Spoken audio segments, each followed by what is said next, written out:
Mic check.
Today on the stream, we're going to be looking at Pendragon TTRPG 6th edition. We're going to be taking a look at the brand new starter box that was released, I believe, last year, and the starter campaign that includes the box. We're going to be using Rolling to do all of the planning for this session, for this campaign. So what we're going to be doing is both today and next week, we're going to be looking at doing the session planning for this official campaign. We're going to do planning this week, we're going to do planning next week on stream, and then on March 28th, we're going to do a live play session with a bunch of players, and we're actually going to play through the adventure. So that is what we have on the docket for the next few streams. There's a few more things going on this month as well for streams, but that is going to be a big chunk of your TTRPG content this month, so I'm really looking forward to it. Additionally, if you are at HoosierCon this year, I will be at HoosierCon and I will be running this campaign, so you can get a feel for Pendragon for yourself if you'd like to run it at the table. So we're doing the planning for that here. Just a side note, if you are going to be playing in this game, be aware that there are going to be spoilers as part of watching the planning session in action. So take that for what it's worth. Just be aware. If you do show up at a table playing and you've already seen this, just please do your best not to use metagaming. Thank you in advance. All right, with that said, let's dive in. I have lore link up here with some of the campaigns that I've been working on. I'm going to go ahead and create a brand new campaign, and we're going to go ahead and get started with this one. I do have both the hard copy and the PDF of this campaign, make it a little bit easier to do some data entry. So I'm going to go ahead and upload a new image here for the campaign. I have the title image here, so I can drop that in.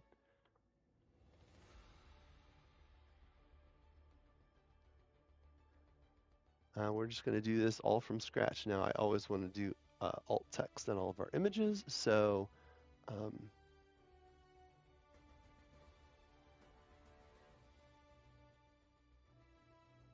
got to spell knights correctly, or it's going to give the wrong context entirely.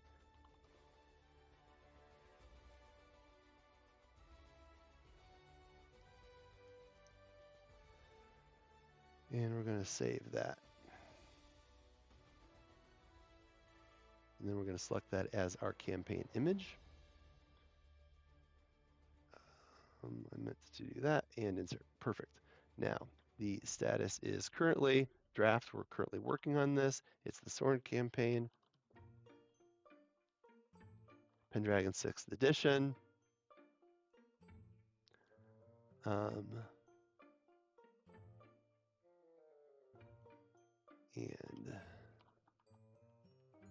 copying out a PDF sometimes sucks, so we'll just clean this up really quickly.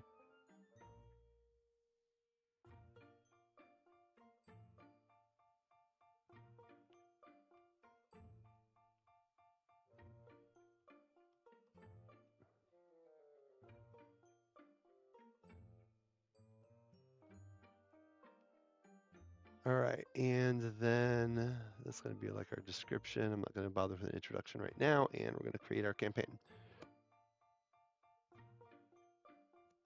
You don't have to fill everything out right at the beginning, but it's a good way to get started, I think.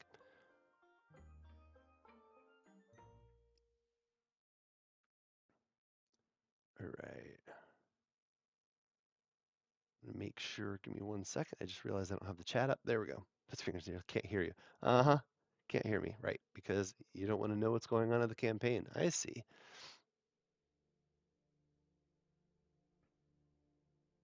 All right. So now we need to do a little bit of planning. So there's a number of things. Let me switch views really quickly because I want to show you.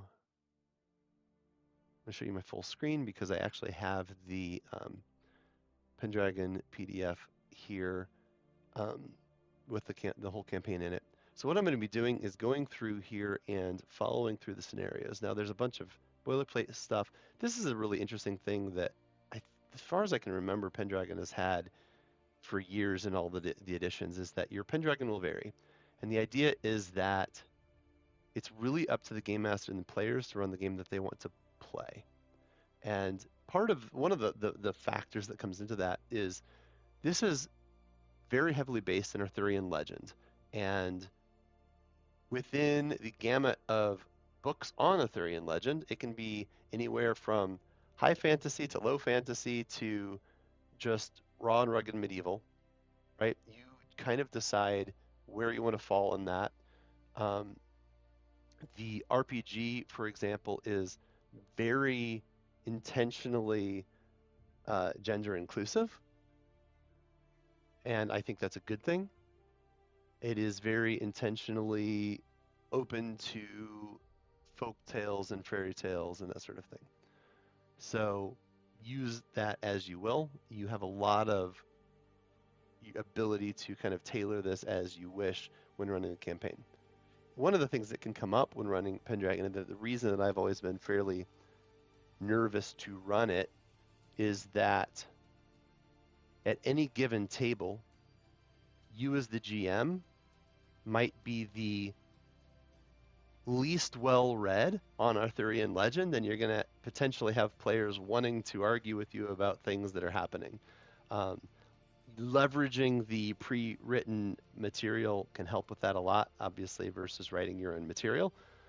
It's kind of up to you how you want to handle that should it arise. Do you want to just say, this is my game, we're going to run it my way?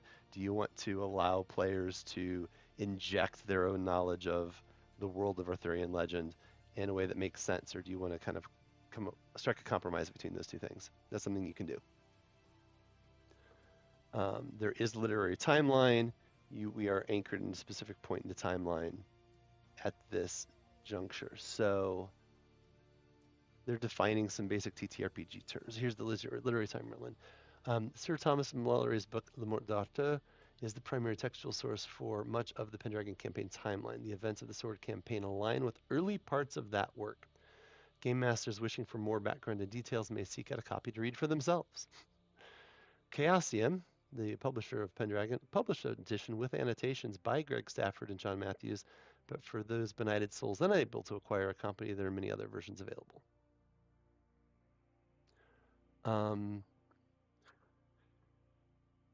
All right, so one of the things that happens in Pendragon, so let me start this before we get into the planning, by talking a little bit about how Pendragon works. And so a session is just when you get together. A scenario is a story outline of what may happen during the sessions, and then a campaign is a series of scenarios. Different TTRPGs use different words for these, but session, scenario, campaign, that makes sense. Within a given session, there may be multiple scenarios played, because a lot of times what's going to happen in a scenario is one big adventure or encounter, and then you go back to rest and recuperate. So there are several reasons the game recommends one scenario per year, per game year. First of it is that much of a knight's time is not their own, training, duties to one's lord, boring stuff, right? Travel times are very slow.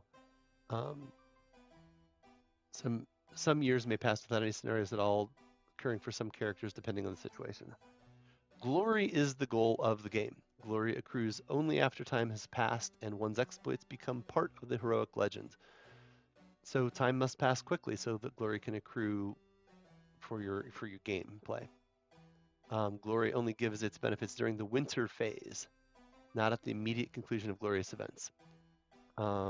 Characters receive glory with the passage of a year's normal activities, not just for combat and adventuring. So you might earn glory for things that were happening behind the scenes as well, potentially. Initially, Pendragon characters will improve quickly and age slowly, but year by year they get significantly better due to glory experience and training. Aging does not necessarily spoil characters, although you may find that aging does have effects and may decrease some stats while improving others. This particular campaign is simplified and it doesn't touch on family or estate management. But these can be a significant facet of longer-term Pendragon campaigns. It's one of the things I enjoy about it is in Pendragon you can build an entire family tree. You can build estates and lands and holdings, and that can become part of the story you tell. You're building kind of a legacy within the game. I have played in games where I first played as the initial character, they died, I played as the brother, then I played as the son. You know, like you're going through the family and you're playing as different characters throughout time, and that can be quite interesting as well. Time is measured in months and years.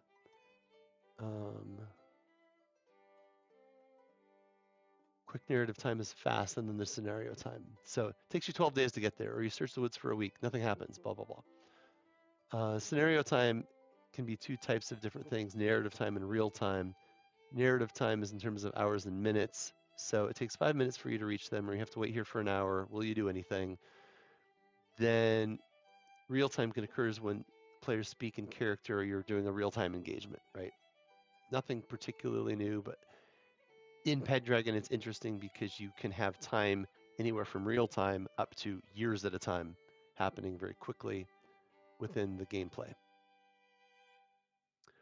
That leads us into the adventure. Before we jump into the adventure, let me really quickly pull open one additional thing to look at.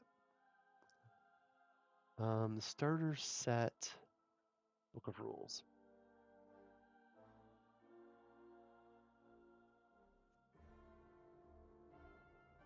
So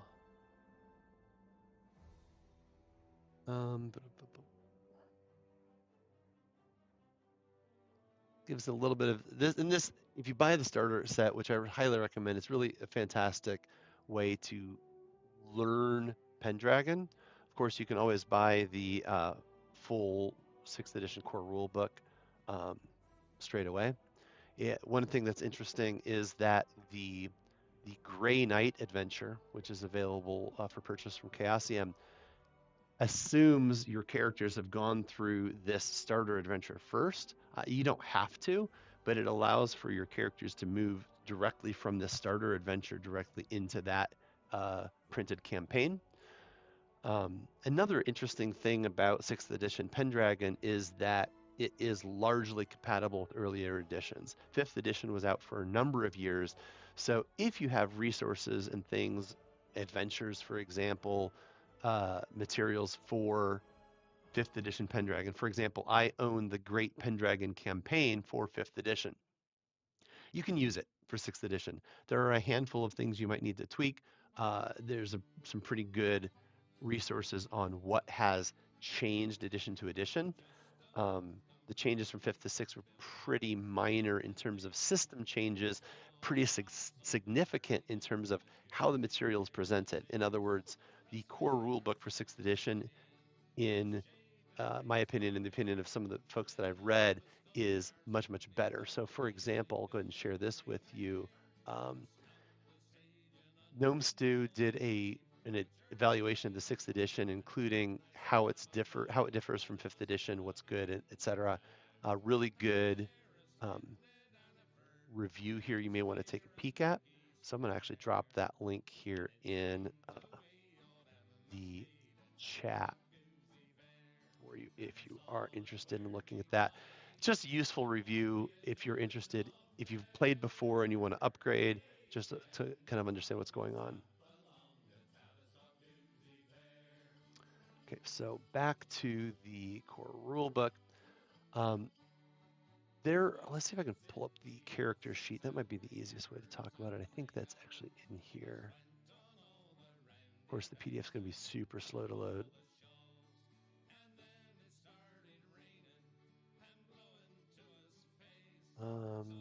Oh yeah, tables, lots and lots of tables, lots of rolling tables.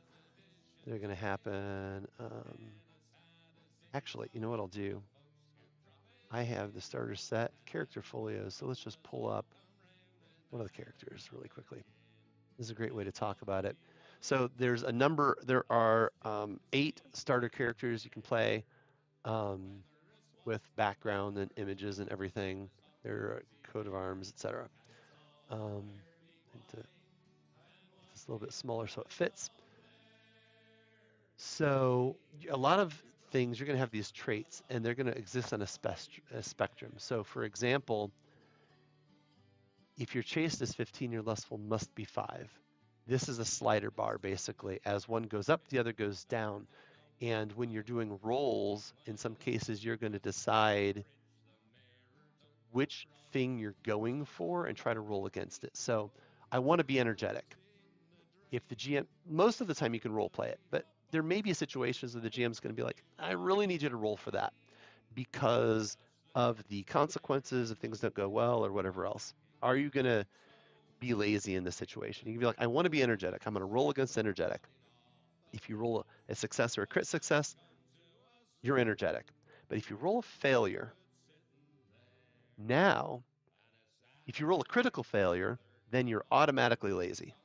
If you just roll a failure, though, then you go to the lazy side and you're going to roll against that. If you get a success or a critical success, you're lazy. If you get a critical failure, hilariously, you're actually energetic. If you roll a failure again, then it's whatever you as the player chooses to do. It seems a little convoluted, but it's actually a really interesting way of favoring the player's choices, giving you options for really significant swings, and giving you a kind of a second chance to be able to pull things out. So this is generally going to happen on some of these slightly more skewed ones, right? So let's say for the sake of argument, modest versus proud. You really want to be proud for some reason, so you're going to roll against proud, but proud is a little bit lower than modest, so it's going to be a little bit harder to pull off, right? A little harder to achieve. The rolls you're going for is uh, below the number is a success. Exactly the number is a critical success. Above the number is a failure, but a natural 20 is a critical failure. This is hilarious if you're used to like D&D and Pathfinder, where a natural 20 is a crit success. In Pendragon, a natural 20 is a crit fail on the roll, so that's kind of amusing. Um, so you have these traits that you can roll against kind of for your personality and how you're going to be role playing. You have um, the skills, which include combat skills. These are kind of skill categories, if you will, and how well you're going to be able to do certain things. And then you have ratings like passions, honor, hospitality, etc. You can have a squire that has their own skills and things they can do for you. You're going to have horses. You're going to actually keep track of your horses, any wounds you've accrued, that sort of thing. You also have your characteristics. So in the event that a skill doesn't apply, you're going to roll against the appropriate attribute here. And for the purposes of making things easy, in these starter characters, you're going to have specific weapon attacks and damage and things that you have available to you. And certain things, some of these are calculated stats, so hit points, knockdown, these are calculated based upon other things. These have been pre-calculated for you to make your life easy. So we're not going to go into that, how that happens too much as part of setting up this campaign. One note about Pendragon is it is unbelievably lethal. So this knight has 28 hit points, deals 6d6 damage from the warhorse. The warhorse can deal that much damage, right? Um, the lance charge can deal 6d6 damage. For those doing math at home, 6d6 could give it a total of 36. You can kill a knight instantly in a single charge, potentially, right? And 3.5 times 6 is, 20? So what an average roll is going to do 20 points of damage. That's going to knock you down. That's going to give you a major wound. That's going to be really serious. It is not unlikely for a couple hits to kill you. Now, you do get to subtract armor and some other things, so there's a lot of latitude. Your size plays into it, a lot of things, but that's at a high level.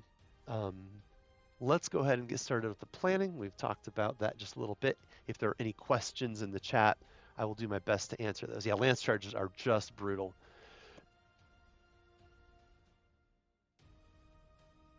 It is a great way to end the combat very quickly, one way or the other. I apologize, I'm getting over a cold, so my voice is not amazing, so please bear with me one moment.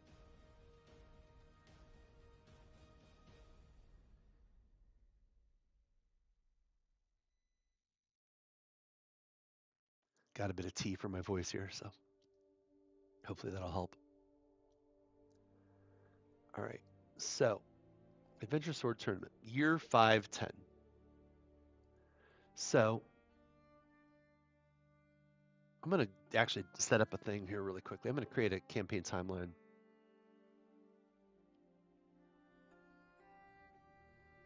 See, this is the Adventure of the Sword Tournament.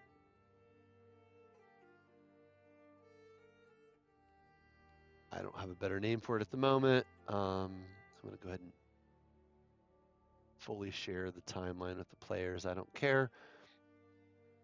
I'm going to come in here and add an event. Just say year 510, and that's going to be at index 0. It's going to be at the very, very beginning. Oh, sorry.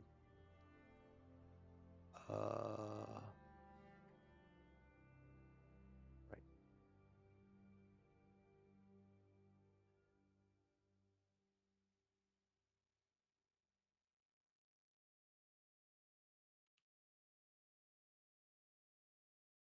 it. Oh, I have to actually create an event for it.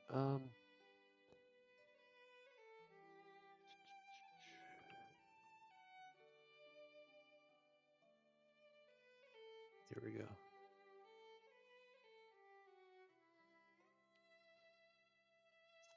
I don't really want that as an interval. That's not ideal. Thought I could. All right, I'm gonna play with that later. I normally things are tied to an event. I just want to have a note that hey, this is the year 510. What I may actually do is have a year. Actually, you know what I can do? This is really smart. Let's do this. Year 510 is going to be 0 through 11, right? Because that's a total of 12 items. So then the next year would be the next set of 12. That way we have 1 month. We can drop events and things as a month on a specific month within that time frame. Potentially, I might do that as seasons and only 1 through 4. We'll see as we get into this. I won't stress that too much, but what I can do is in here,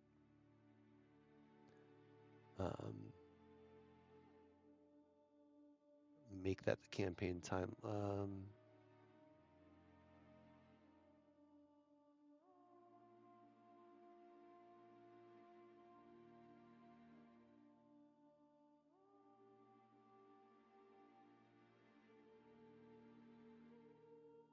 Timeline. Oh, it's not displaying the thing. Okay, that's fine. Let's go to the next thing. Arrival at Londinium. The year's 510. I'll be at it just so, the 9th day of January to be precise. So let's go ahead and create a location of Londinium. Inside the campaign world, we're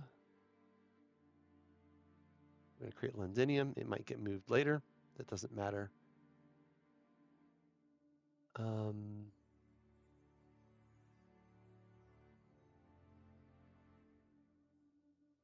That is something that good for me. Obviously, Londinium is the Latin name for London. Save that. I'm going to come in here and add, I believe I have a map.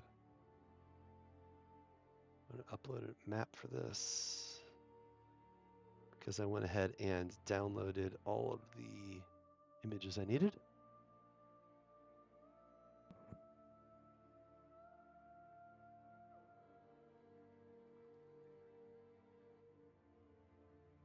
I need to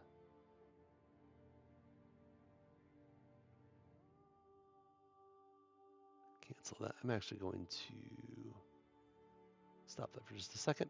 We're going to go up to my images. We're going to create a new folder, Pendragon.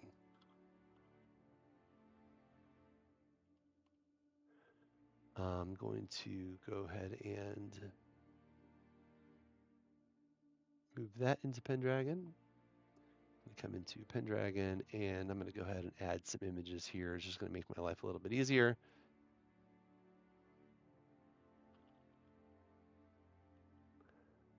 I will add alt text to these maps later, but that's pretty time intensive, so I'm going to leave this alone for now.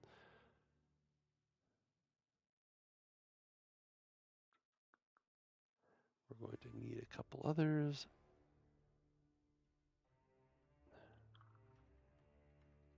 Map of Logres.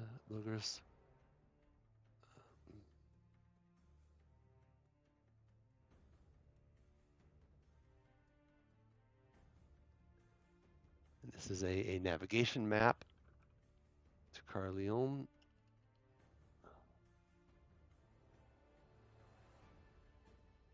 And the final map to Galvoy.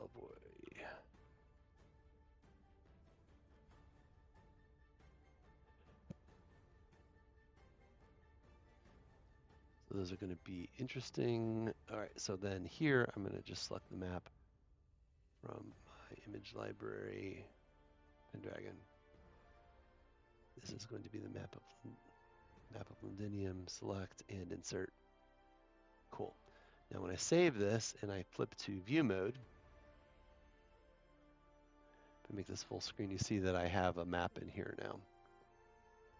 So I'm going to be able to add places, drop in places on the map. Okay.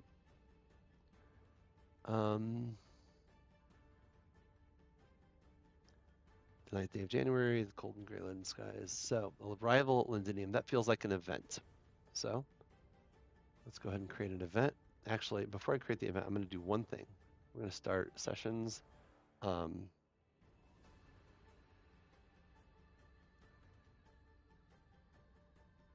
This is probably going to be, when we play this later this month, as noted, there's multiple scenarios in here. We'll get through as many scenarios as we get through. It's the great thing about this is that you don't have to, there's not like a specific endpoint. Like there's an endpoint to this campaign. It goes through a certain number of scenarios, but like if we only get through 5 or 6 scenarios, maybe we only do 2 or 3, whatever, it's fine. It's part of the way Pendragon is designed. So you're going to play through a scenario. You're going to do the adventure, you're going to do the winner. You're going to do the adventure, you're going to do the winner. You're going to go through these scenarios, and then whenever you decide you're done for the day, you're done for the day, and you just stop at the end of a scenario instead of picking up the next one. It's fine. So it really works really well for that kind of dynamic scheduling type of thing. And so this session is actually going to be, we're going to call it the live stream session. It's going to be played on the 28th. We're in planning. Players can know it exists, but here we go. And now we're going to go ahead and create the event. Arrival at Londinium. And so I didn't do any prep work. Well, it's not true. I didn't do any pre-planning on how I was going to put this into LoreLink or how I was going to approach this material. I did do a lot of prep work, like making sure I had all the images downloaded so I could quickly upload the images, making sure that I knew where all my resources were, making sure I had the PDFs available to copy and paste text from instead of having to type it, because I have previously used the paper version of the book on stream when I was doing the solo adventure, for example. So this will just make my life a lot easier. So arrival at Londinium. I'm just going to copy a bunch of this text.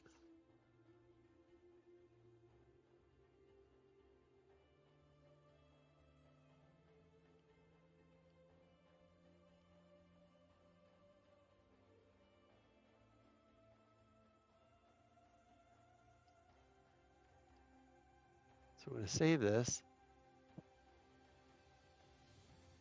And now I've got this arrival at Londinium. We've got the text and everything. I'm going to go ahead and associate a trigger, which is the location Londinium, right? Because this is happening in Londinium. So I want these two things attached together. So now I can go to Londinium, and I can see that it is used by this event, the arrival at Londinium. These two things are connected. Now, I can also come in here. I'm going to go to the campaign again. Oh, wrong campaign.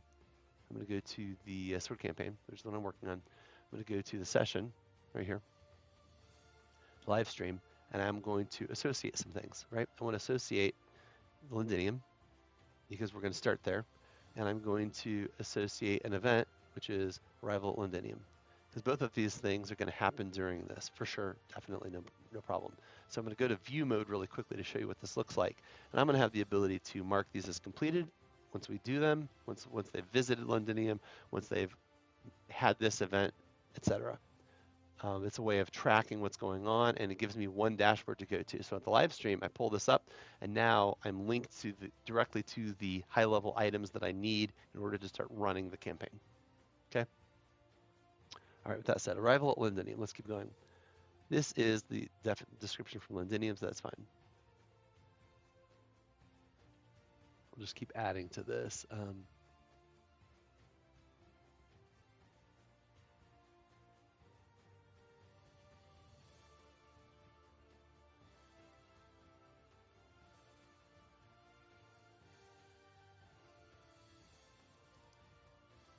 I'll just put, whoops.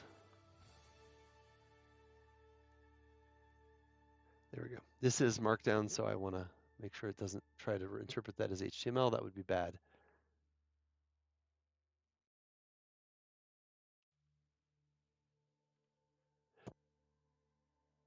The tournament to become High Queen of Britain. Yeah.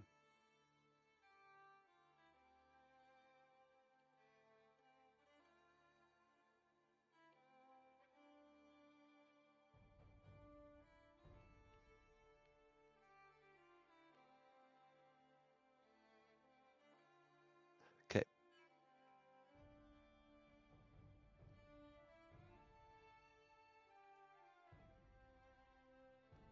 Okay. There we go.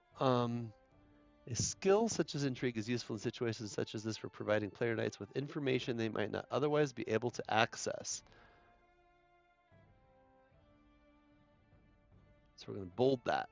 I want to make sure that we see that.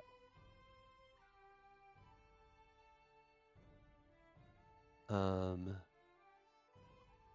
we're going to do a little bit of, I'm going to add some of this information to Londinium. So save. I'm going to go ahead. I'm going to, because this is a web browser and we're connected, I'm going to control click that. And that's going to open up the Londinium location. And I'm going to come in here and edit this so that I can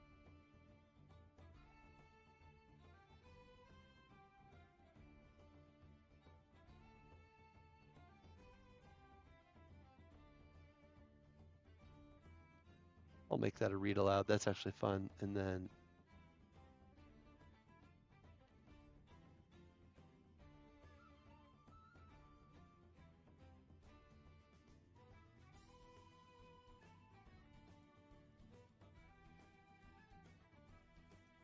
I like to put the breaks in, makes reading easier.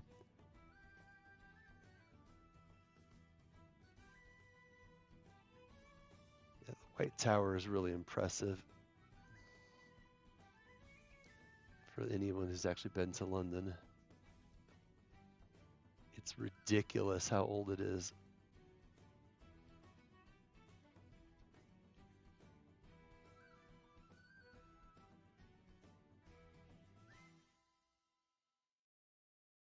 Okay, so gates and markets. So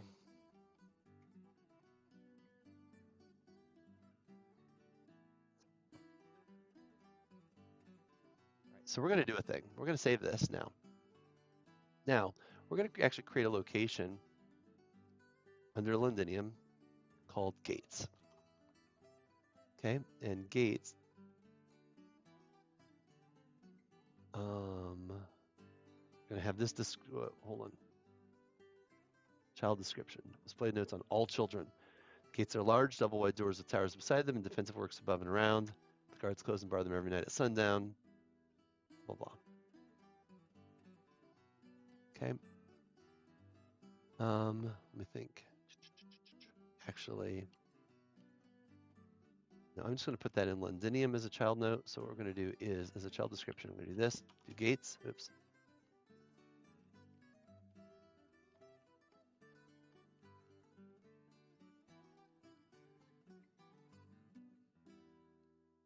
Okay, we're going to do that as gates, and then we're going to do markets the same way.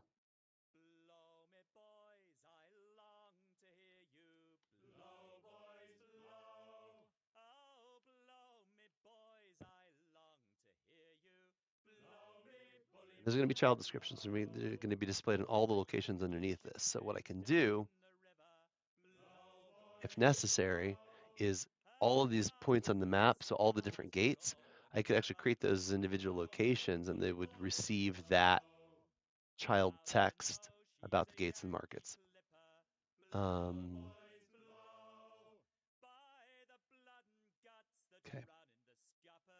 We're all the way through to this point. That's the London map. Okay. Right now, I don't need the extra detail, so I'm not going to create it. I'll create the extra detail if I need it, and then I'll link it back here.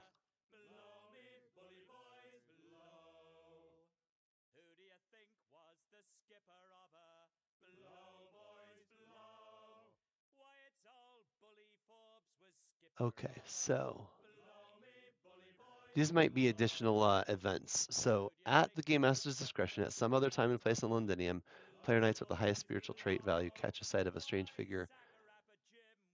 Could it be Merlin?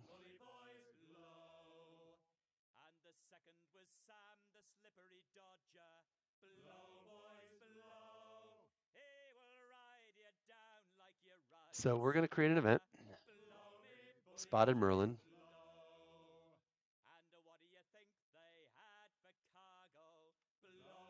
In Londinium.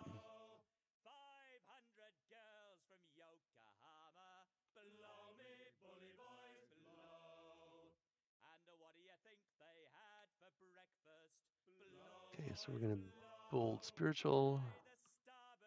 We're going to do bold trusting suspicious.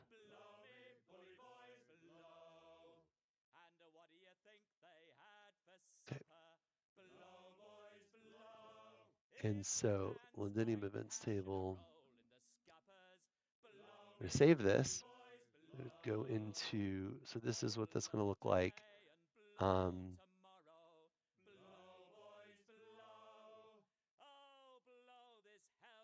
And there's a lot of details on how to, because they're really trying to introduce you to the system, so it tells you exactly what the plus minus 5 plus 5 reflexive modifier means, for example. So I do need to attach this to Londinium because that's where this can occur. Okay. So now when I go back to Londinium, we see that there's now 2 events and a session. Oh. One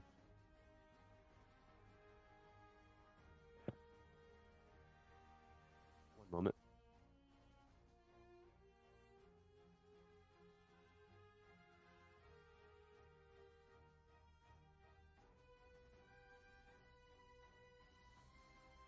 I'm going to actually put Wander Through the City as an event because I think it makes it cleaner to describe.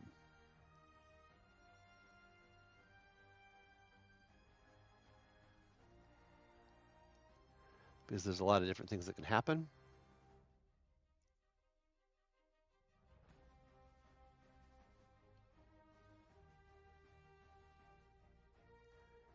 Yeah, I'll go ahead and save this, and then I'm going to try to get this table in here. Wish me luck.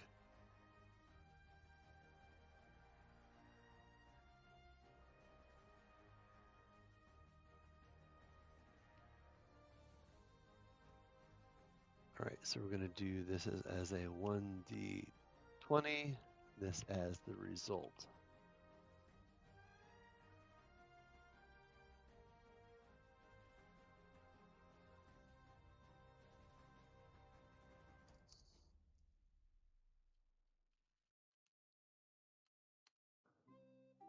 Four. Some of these are bad. My goodness. So when I scroll down to the preview, you'll see that it's actually building the table. Oh, I need to make sure we clean that up. There we go, much better. So it's going to give us a nice table of all of this in here.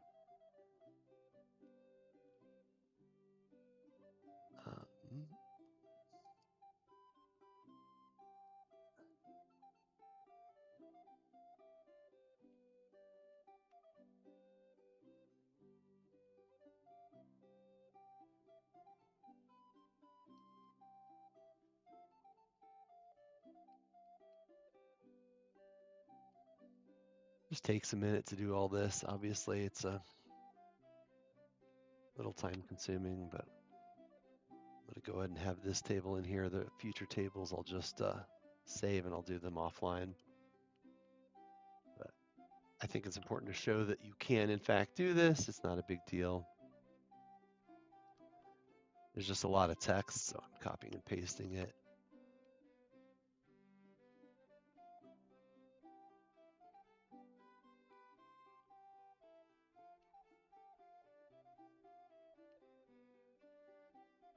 Oops.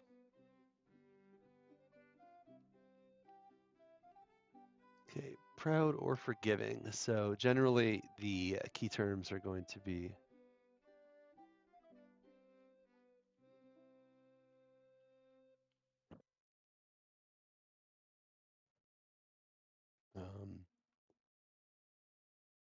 Interesting. Okay.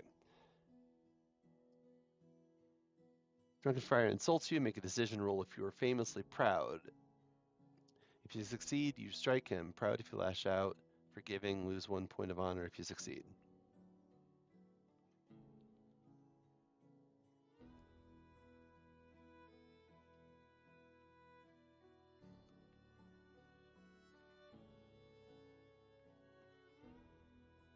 Thief picks your pocket, price gouging because of the tournament. Everything costs 10% more. Spattered by bird droppings. Like, so far, these are all really bad. Different levels of bad, but like annoyingly bad, right?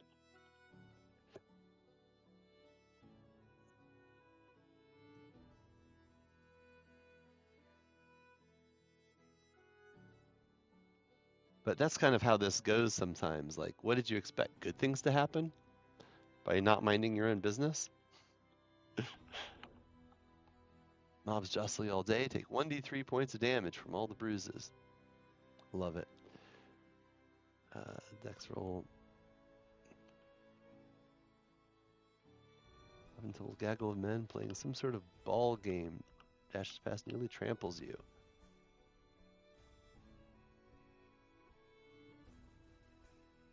Movement. Roll against your movement rate.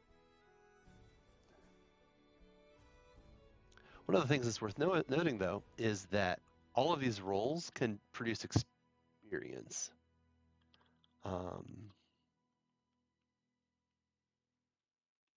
Which can help you improve. Even the bad stuff can help you improve. You ate some bad street food. Been there, done that, got the t-shirt, although, quite frankly, mostly, street food is awesome. Don't knock it until you tried it. I've eaten street food in many cities in the world, and it's delightful. I swear one of the best pieces of bread I've eaten in my life was from a street vendor in Marrakesh.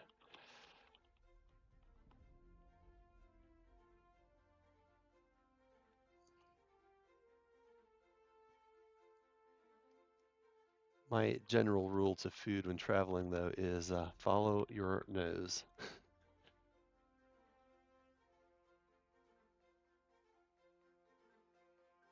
Go. Let's double check the preview table to make sure. Oh, fail a dex roll.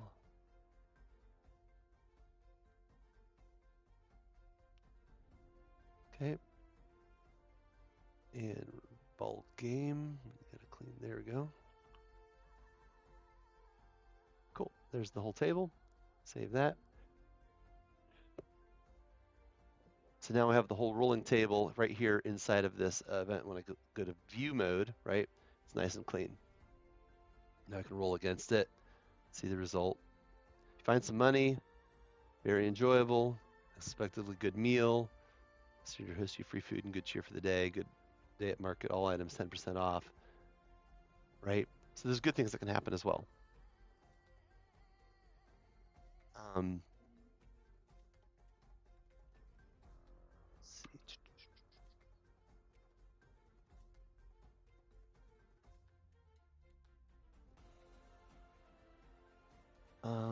Let's see. And one of the most exciting aspects of role-playing is watching characters grow and develop. In Pendragon, player knights become more powerful and adapt through experience, checks, gained through adventures, and through training during the winter phase. Characters receive here, let me clear this up. Characters receive experience checks for rolling critical successes, fumbles, or significant successes. The game master may award checks at any time, even without a roll. So here's the deal. Anytime you roll a critical success or a fumble on a skill or an attribute, you're going to get a check mark next to it. During the winter phase, you're going to have the opportunity to improve that thing. You may also, the game if you have a significant success or do something really well related to that skill or ability or whatever, you may get a check for that. And at any point, the game master can be like, you did something related to this thing, I'm going to give you a check mark. Now, the check reminds the player to make an experience roll during the winter phase to determine if their character learned anything. Experience checks are not automatic. Whenever a roll is successful, the ability to reward or deny an experience check is one of the key powers of the game master. However, critical success, achieve success under significant circumstances, the roll fumble. Now, you may also check a trait or a passion. Was the winter phase here? 1 second.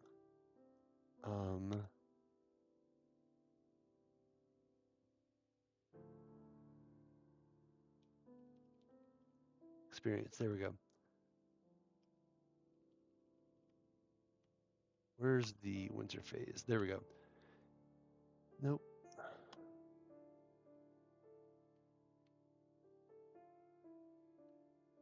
Doop. Honor and glory, using traits. I just want to show you what the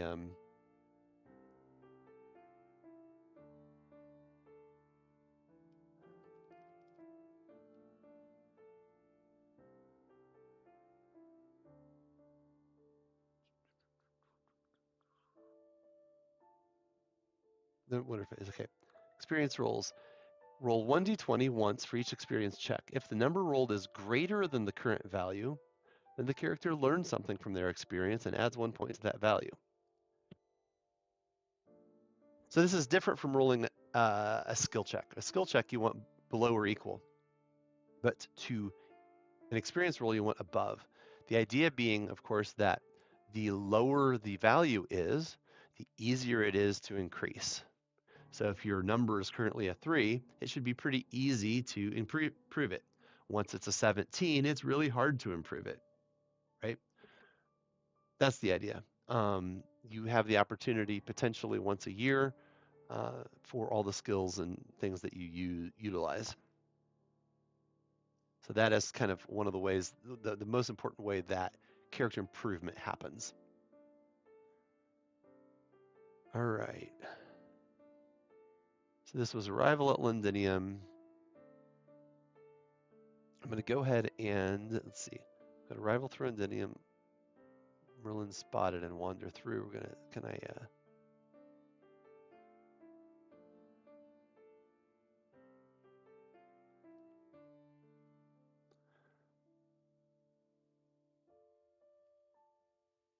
I'm going to connect these because those are things that happen as part of the Arrival event.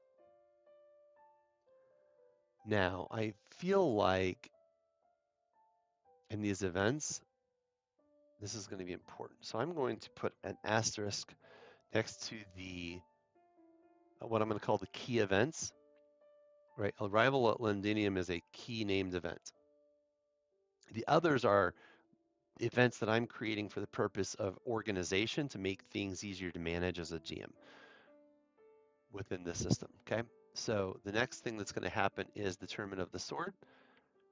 We're going to make this an event, and I'm going to utilize a lot of events in Pendragon, especially the way these campaigns are written, because they're very focused on things happening in a specific, not necessarily a specific order, but they've got all these events and things that can occur to the players, and that's the unit of measure, if you will, of a Pendragon campaign.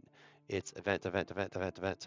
This is very different from like a dungeon crawl where everything's location oriented, right? And location is the primary unit of measure for keeping track of what's happening and where you are. Here it's going to be the event. So the Tournament of the Sword is going to get an asterisk.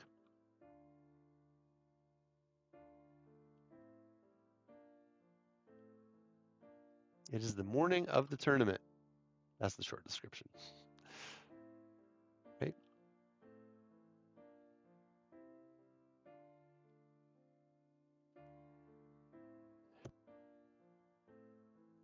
I'm going to get rid of the on page 7. It's irrelevant.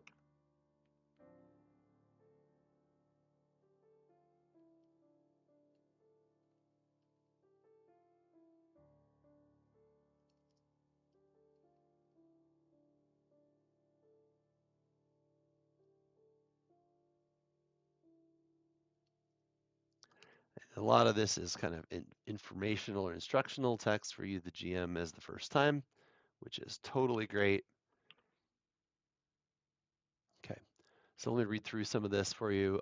The map of all participating knights are divided up into teams denoted by red or blue cloth tied around the arm. If you've been to a joust at a Renaissance or medieval fair, you probably have a pretty good idea about this. Yeah, Pendragon is much larger scale and scope. The event-based model makes perfect sense to me. Yeah, I think it's a really great way of organizing things. And I think what I'll probably end up doing is dropping the top level events into the timeline for tracking purposes. But 9th day of January, to be precise. And this is all happening within the same month. So like, if I go into, oh no. I'm so stupid. I didn't actually save the event that I was creating. Well, let's do that again.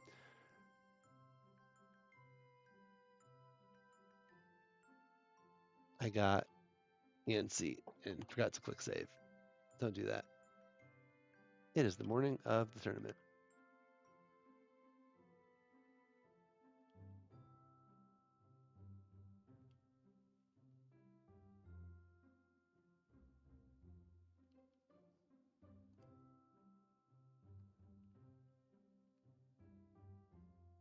I'm going to go ahead and save it, go through this. I'm going to finish editing in here so I can't make that mistake again.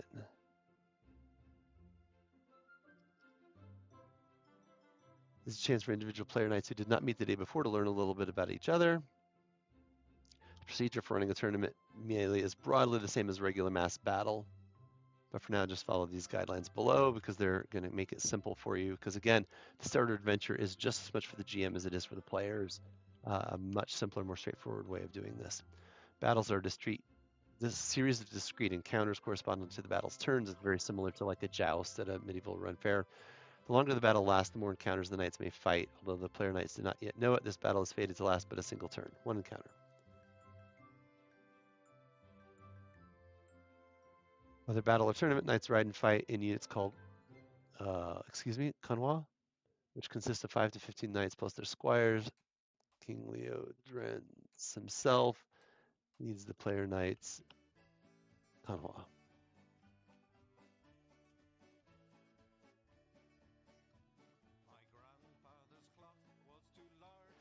The passion roll. Okay. Find the average score of the selected passion. If the player knights all select the same passion, add 5 to the value.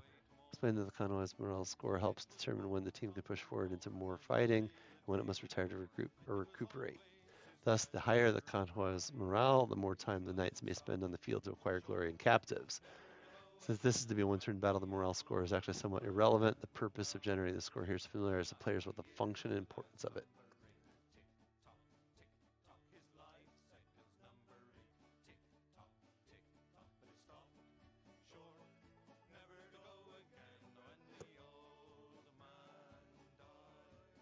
So, save that and go back to the timelines, go back to the campaign timeline. We're going to add a couple events. We're going to add the arrival at Londinium at index 0. That's January. We're going to add Tournament of the Sword at index 0 because it's still January. And so when I go to view mode, you'll see that this is year 510, this is the arrival at Londinium, and this is the Tournament of the Sword, right? So the timeline is useful for that.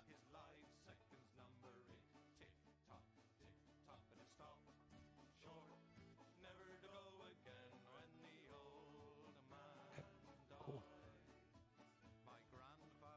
And now, this is the primary selected timeline. So now this timeline shows up on the campaign, and we see these events show up on the timeline here at 0.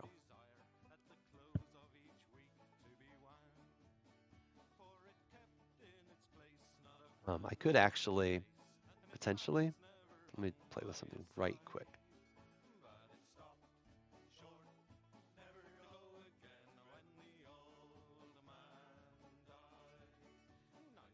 could actually put those at 510 and just do everything for a year. I'll play around with that later and see what I feel once I have more details to put in. Because then it would show 510 there, and it'd actually be showing it by year. We can use the numbers for anything we want. So, tournament melee procedure, battles are fought in turns, which account for about an hour of game of time passing. Each turn sees the Kanhua fighting a single encounter, or possibly facing a special kind of encounter called an opportunity. These are presented on the battle cards. So one of the things in the box set, I believe I have the battle cards. 1 second to look through. It's a lot more fun to show it in paper. Here we go. So, I have not actually torn these off yet, but let me switch to the camera. So, these are actually cards. They're perforated cards, so you can actually pull these off, and they're double-sided. Oops, I've got apparently 2. So they're double-sided, and you can, I need to actually tear these apart, but on one side, it's got the name of the unit, so the Knights of Gore, Knights of Lothian, etc., what their morale is, a little description of them. Then on the back side, it has their stats, their size, dex, strength, con, etc., what their weapons and attacks are, their health, their armor, and their ransom information on the bottom. So the units that you encounter, you can have this card, and it's just a much, much easier way of managing it. Obviously, it could be any sort of presentation, but the card presentation makes it really easy as the GM to manage. If you buy the PDF, I would encourage you to print these off on card and cut them up. If you buy the box set, which I have, then you can just use the nice cards they provide, which is fantastic. Switching back.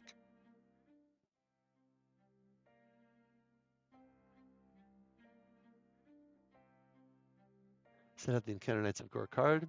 Tell the players they may attempt to alter the default encounter by rolling their battle skill. If anyone succeeds, tell the group there's now a possibility they will fight the Knights of Lothian instead. Set out the Encounter Knights of Lothian card. If player knight rolls a critical success, this allows that character to check their skill and generates what is called an opportunity, in this case the chance of going after King Lot and his bodyguard. Set out the opportunity fight enemy commander card. Such an opportunity presents itself, that automatically becomes the encounter for this turn. Otherwise, the game master chooses which encounter card the player knights face. The Knights of Gore or the Knights of Lothian. If everyone failed their battle rolls, then the player knights automatically face the Knights of Gore. Remember that only with a critical battle success may the player knights directly attack King Lot, even if they go after the Lothian Kanhua.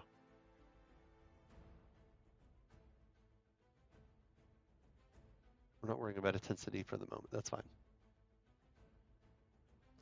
With the encounter generated, so that's the process of going through encounter, generating the encounter, and we have to do that together with the GM and the players. So let's go ahead and go back to our tournament.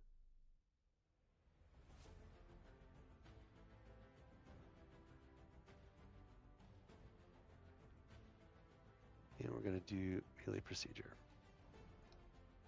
I almost feel like I want this as an aside, but I could, in order to make this as an aside, there's a couple ways I could do that. And I think that what I'm going to do for right now is I'm actually going to add this as a note. Turning melee procedure, so that it doesn't bog down the other details in the event, but it's still available for me to look up when I'm running this, because I'm not going to remember it, quite frankly, and that's fine. But I will need to be able to look it up. And so here, the battle skill gives player knights a chance to decide to fight each turn. So battle skill. Bold that, because we bold the things that could involve a roll.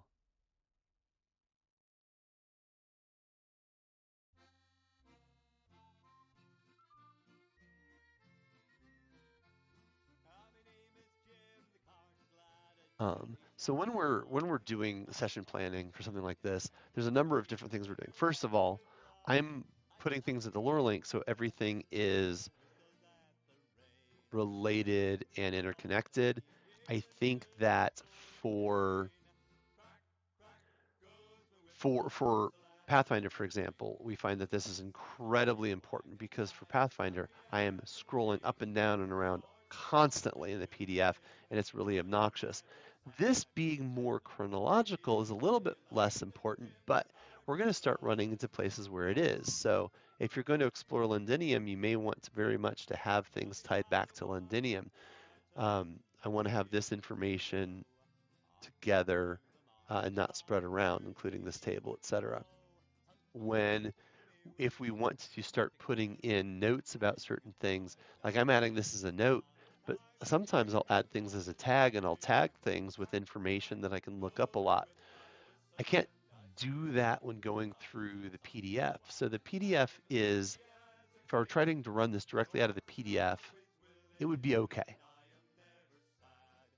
But I still prefer to do the work of having it in LoreLink because, for example, I know that first of all, that's why I'm here, to teach you how to use LoreLink, but also because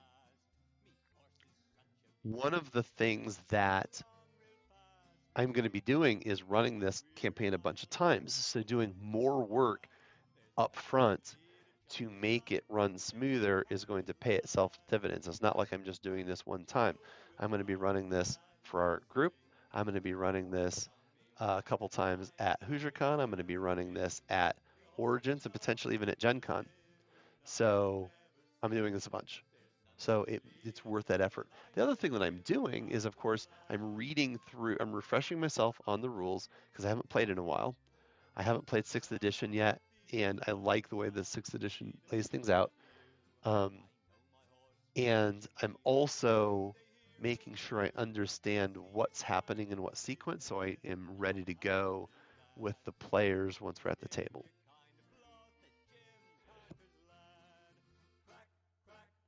Sort of note. Huh.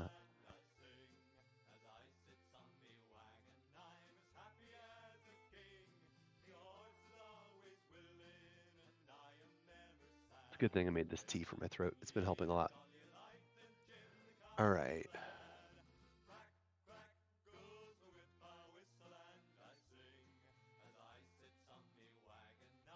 Let's finish going through here. Knights of Lothian.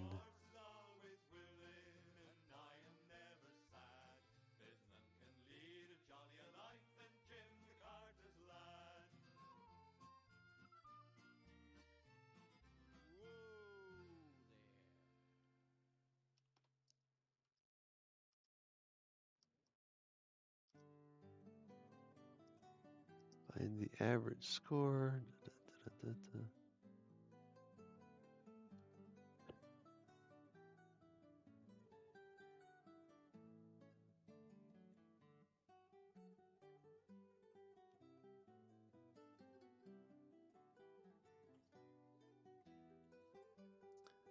I'm gonna go ahead and save this. Turn melee procedure. Let's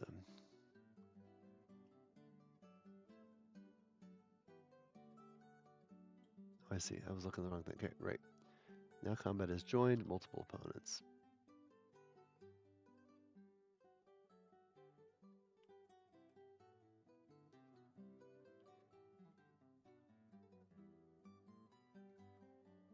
Page 43 of book 2.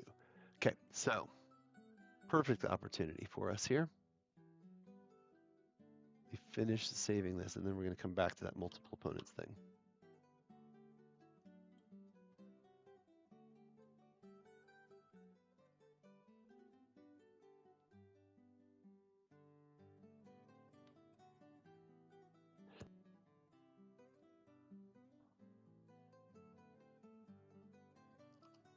Okay, so we went through the selection. Once the encounter generated, Leo grants signals a charge, and every knight in the con hop put spur to horse. Tell the group that each player knight must normally select a posture for the ensuing battle turn, but because of the mounted charge, they each automatically select the valorous posture, meaning they'll fight for 2 combat rounds. Each checks their valorous trait at this point as they join combat. Player knights may also roll for passion inspiration at this time. This works just like a normal inspiration. The player knight must justify why they are rolling for the passion, and those with famous passions must roll at this time if the source of their passion is present. And they apply the usual inspiration bonuses for successful rolls. The only restriction that pertains is that a player knight may roll a passion for inspiration just once per battle. To keep things simple, player knights who suffer madness or melancholy outcomes should not suffer these effects right away. Wait at least until the end of the day's events in order to allow the player knight the opportunity to experience everything that lies ahead.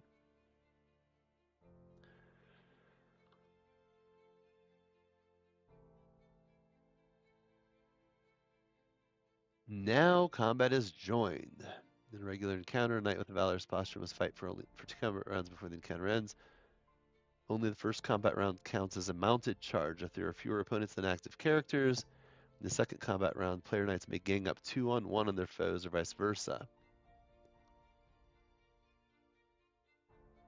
Remember that rebated weapons deal half damage. Blah, blah, blah. Lord of the Most captives. Remind the players that the objective of the melee is to capture as many knights and horses as possible. We're going to bold that.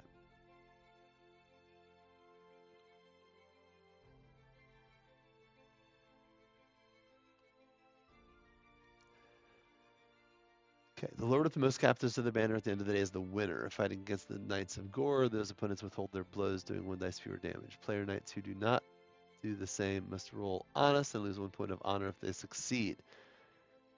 The Knights of Lothian do not withhold their blows under any circumstances. The Kanwa going after King Lot, follow the procedure outlined on the opportunity card.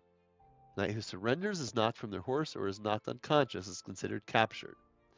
Knights may claim a riderless horse as well. Captured knights and horses must be led back to the reset by the knight or else by their squire. Successful squire skill roll, or by signaling the kipper with a successful battle roll. Save that. So that's details on the tournament melee procedure. Now, interesting note, we had this multiple opponents, right? I don't have a great way of doing this. So what I'm going to do, this is something that I think eventually will add a built-in feature for. But for right now, I'm going to add multiple opponents as a tag. Okay, I'm going to open up book 2, and I think it actually told me which. Page 43. Might be a little faster than searching. Maybe, possibly. Prepated weapons. Damage half off. Yeah, exactly. I love it. Combat modifiers. Mounted combat. 43. Okay. Multiple opponents. Character may face multiple opponents at a single time. 3 unmounted characters may attack a mounted or unmounted opponent, while only 2 mounted characters may attack a mounted or unmounted opponent, simply because the horses take up more space. The character must perform the same action against each target and applies the multiple opponent modifier for each combat action taken against the opponent. Okay.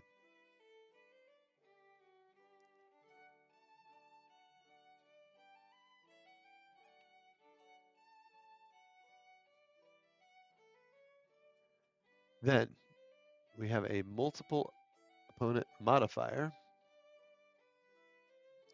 which we're going to go ahead and put in here.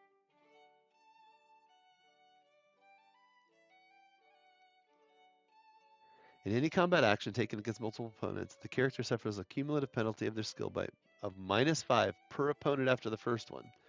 Thus, fighting 2 opponents incurs a -5 penalty, 3 a -10. Each action is resolved normally and separately. However, a character may choose to ignore 1 or more opponents. In such a case, the ignored opponents each get an unopposed action against their foe, but the character does not suffer the -5 modifier for that opponent.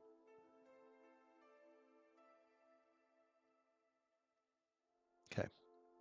So that's an interesting one. Do you want to take the hit to your ability, or do you want to allow that opponent to just hit you for free?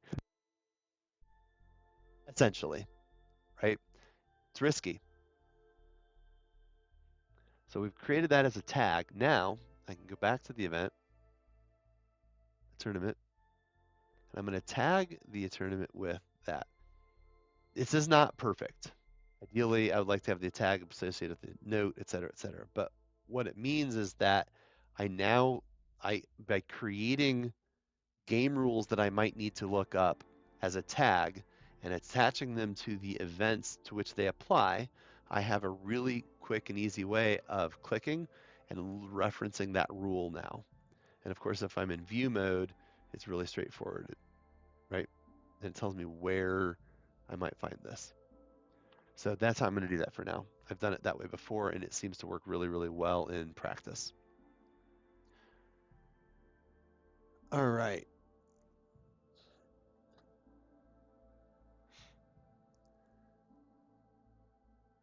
So that's the Tournament of the Sword. And then we're going to run into the Great Commotion. So we're going to go ahead and set that up. We're running a little short on time, so I'm going to try to speed through this. I have not taken the liberty of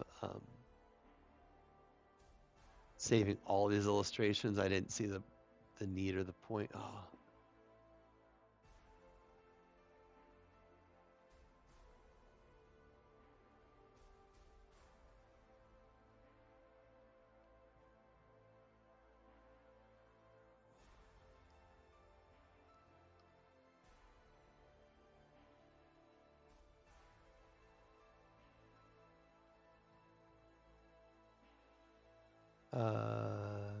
Yeah. So you're going to get interrupted by somebody having drawn the sword. Big day, big day.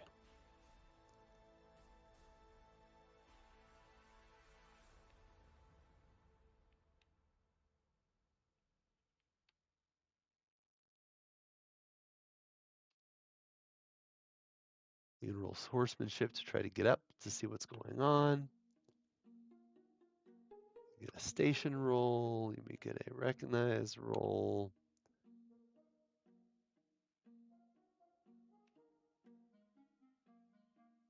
Religion pagan.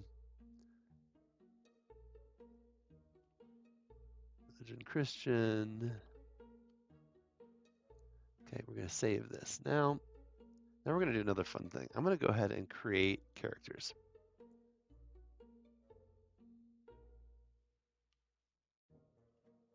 We're going to create Merlin. We're going to create Archbishop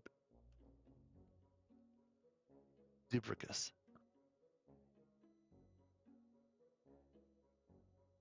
Steps of the cathedral. So now we're going to add the cathedral.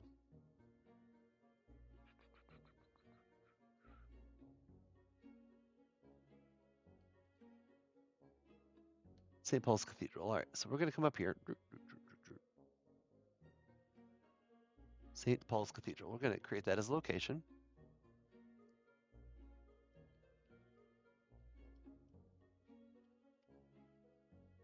St. Paul's Cathedral. And I'm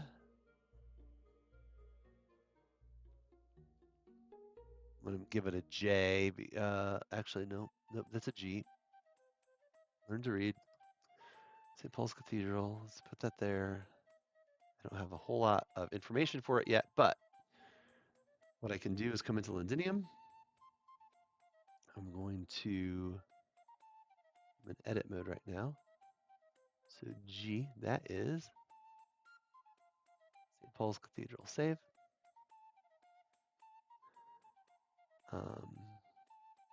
Save that. Now, when I click on that, if I go to view mode, really quick, there we go. I can click on that, oop, and it immediately takes me to St. Paul's Cathedral. Okay, I'm going to come in here and I'm going to associate this with Archbishop. Not sure I'm going to need this yet, but I like to lay the groundwork because I'm sure that at some point in time I'm going to add details to each of these things. Now that I've created Merlin, I can actually do something else. You may remember before, spotted Merlin in London. Perfect. let's go ahead and associate Merlin with this. Now, let's go back to Merlin.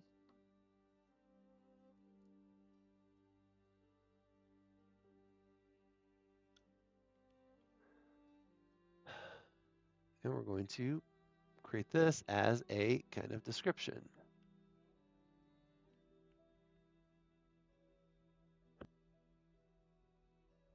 Okay, so now I have that.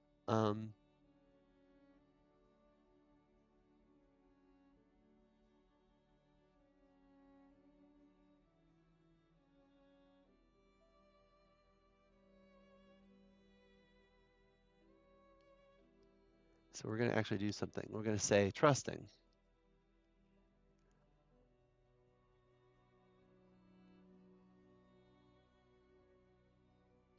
Suspicious.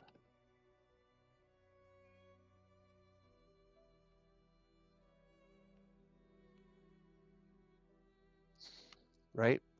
So now I have a reminder of the right here on the character of Merlin that those who are trusting are going to know this about him. Those who are suspicious are going to know this about him. And I've got it associated with, he's on the event. And so I can see what's going on there. Now, okay, that's it for Merlin for right now. Let's go down to the next Merlin and count. I could type previous. I went way too far. Okay.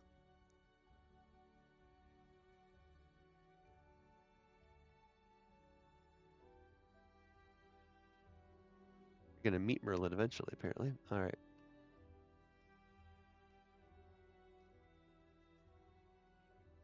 The Enchanter Merlin, commoners.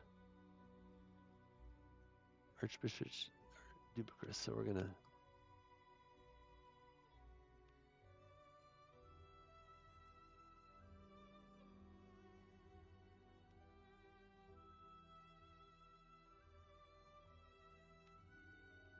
Not a lot of details about him in here, so right now he just serves as a placeholder so we can add notes or anything else we might need to later. That's fair. Okay, we got that set up. Now, crowd is shouting, the voice is a great babble. He drew the sword, blah, blah, blah.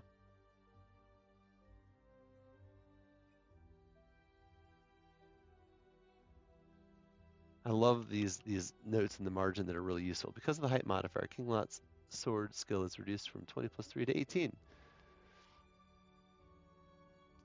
When narrating extended scenes such as this, remember to pause from time to time to ask the player knights what they think of the action playing out in front of them. Award appropriate checks to traits or passions if the player knights shares a particularly dramatic reaction.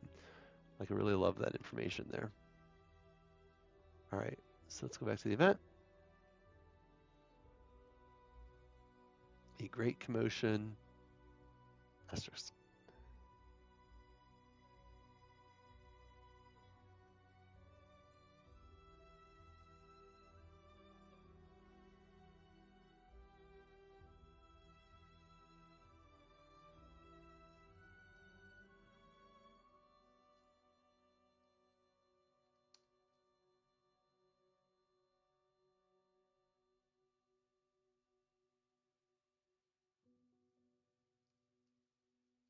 Sir Ector, beside the squire, nods to him, and the youth lies one hand upon the sword and pulls it from the stone without any trouble at all, after King Lot fails miserably. He then slides it back into place.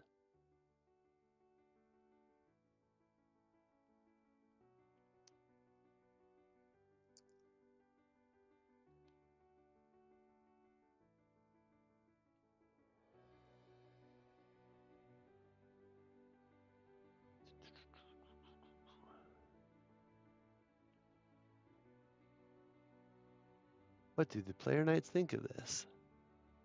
Not while I live, shouts King Lot. He draws his own sword and strides toward the boy. His guards dismount and are a few steps behind him. Player knights who made it to the front of the crowd are in a position to intercept These experienced and brutal knights. All they need to do is flick the reins and guide their horses forward to block Lot's path. What will they do? If they do not intervene when they are able to, grant them a prudent check as other knights of Camulard move to intercept. Remember that only player knights in the front row even have the option of intervening. King Lot is at first surprised and quickly outraged to be cut off by the knights, and without a word slashes one of them with his sword skill of 20 plus 3.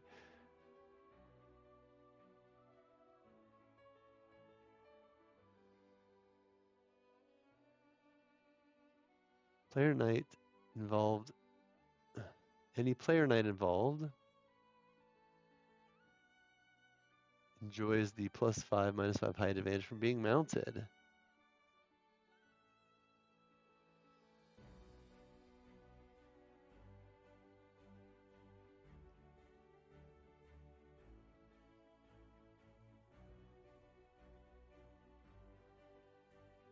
All right.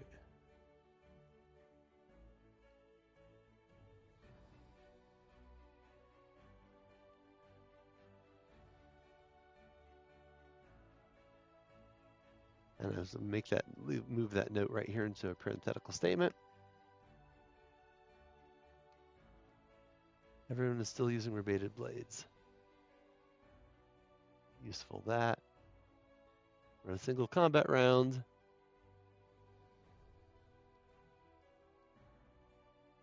Now King Leo grants and his knights plus half a dozen others.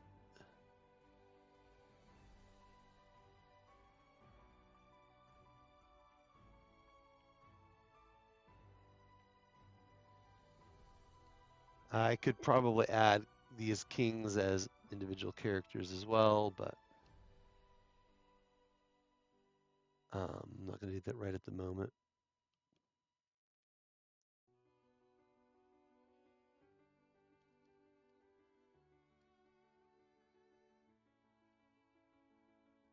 We have watched King Arthur be made.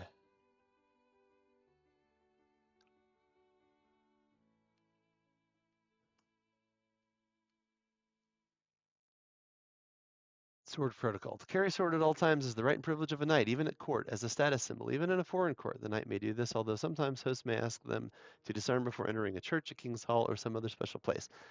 People visiting a city usually must disarm, but knights are exempt. This privilege does not extend to other arms, except for a knife or a dagger, which is carried by everyone, as this is a tool as well as a weapon. Clarent, the Sword of Peace. This is the sword that King Arthur draws out of the stone and anvil. It is not the same as the sword Excalibur. After he receives Excalibur, he uses Clarent for ceremonial purposes, such as knightings and the thrice annual crown wearing. Grants +5 armor protection to the bearer, causes all the wielder's vassals to make their homage. Lowered rolls with the +10 modifier, and converts the sword armed enemies fumble from a dropped weapon to a broken weapon. Oof. Wow.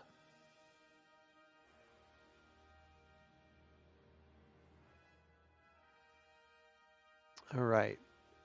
So that is the first set of things. Okay, I'm going to go ahead and save this. Next up is going to, so sword protocol. I'm going to create Clarent, the Sword of Peace, as an item.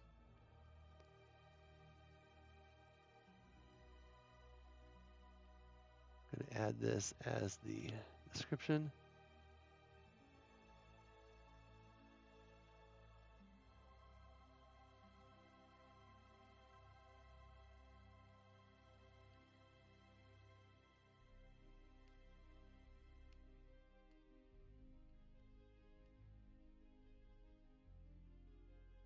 Okay, save that. Clarent, the Sword of Peace, and that gets attached to that event. We're also going to, though, create a sword protocol tag. Actually, I'm going to create a tag, game rules. We're going to move this to game rules, right, so that I can group all of these. I'm going to create sword protocol tag here. And we're going to go back to the item of Clarent. I'm going to go ahead and tag it with sword protocol. I'm going to go back to the event, a great commotion. And because it was mentioned here, we're going to go ahead and tag sword protocol here. We're also going to add the game object that I just created of Clarent because that was the sword that was drawn. I'm going to go ahead and, because this is an important character, right? We're going to go ahead and create Arthur as a character. He's going to be associated with Clarent, so let's go ahead and leave that sword there. He's also going to get added to this event. So, Great Commotion. Arthur. And in fact, yes, all of them are in here. So they're all here. The location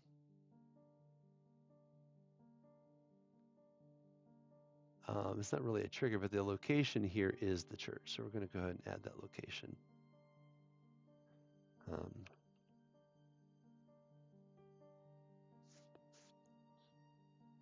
So this is going to happen. Most of this event happens at St. Paul's Cathedral. Cool. So that gets us to there. We're ready for Picts in the Dark. Earliest loyalists pledging to Arthur. The player knights are among those chosen to guard the Sword of Peace. Given a place of honor for all in the altar of St. Paul's Cathedral. So we're also going to come into St. Paul's Cathedral here. We're going to go ahead and add the item here.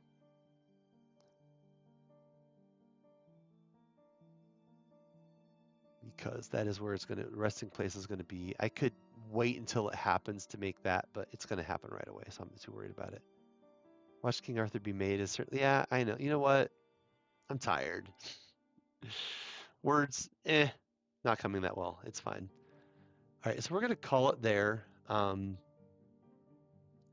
do a really quick recap of what we've got. I'm going to switch into view mode for the purposes of this, and give me 2 seconds to grab a drink and switch views.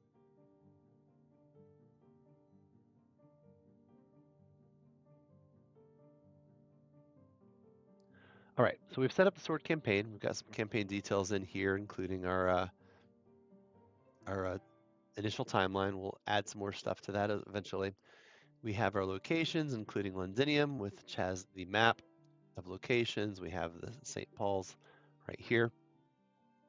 We have all of the events that are going to happen here. We have some game rules inside of here as tags. We've created the sword as an item, and we have created a handful of characters, which we will expand upon as we go through all of this. Looking through the adventure, I think there's an outline in here. So the Adventure of the Sword Tournament gets you onto the winter phase. So I'm going to get through this. My goal is that when we actually play this, we will get all the way through all 3 sections of this. May not happen. We might only get through a couple, and that's fine. My plan is to wrap up this adventure offline, and then next week for the stream to start working on the next sequence, the next scenario as part of this campaign. So that is my current plan. We'll see how far I get. If I don't get all the way to it, then we'll finish this up next week. It's fine. But hopefully you're interested in this. Hopefully you're enjoying this. We're going to go through and finish doing all the prep work for all of this as much as humanly possible. I'm going to do as much of it on stream as possible. And then beyond that, I will do it offline. I love Pendragon. I've always enjoyed playing Pendragon. It is been one of my favorite systems to play in, and I haven't got to do it in a long time. I've never ever run a game in Pendragon, so I'm super excited about going through and doing this with you. So do feel free to send any questions you have about the system and everything as well, and I'll try to get to some answers to you about that. Yeah, I really, really like it. So thank you for joining me. Again, we're LoreLink.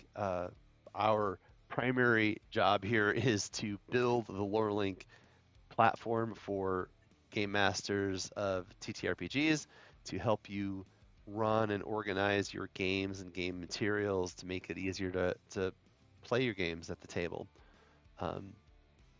We're going to be at HoosierCon. We're going to be at Origins. We're going to be doing some things at Gen Con, hopefully. Still TBD on that. But please come see us. Follow us on Blue Sky. Obviously, follow along here on Twitch or YouTube as well. And don't be afraid to check out our newsletter on our website, lorelink.com. So thank you all for being here. I'll be back same time, same place next week. And until then, happy gaming.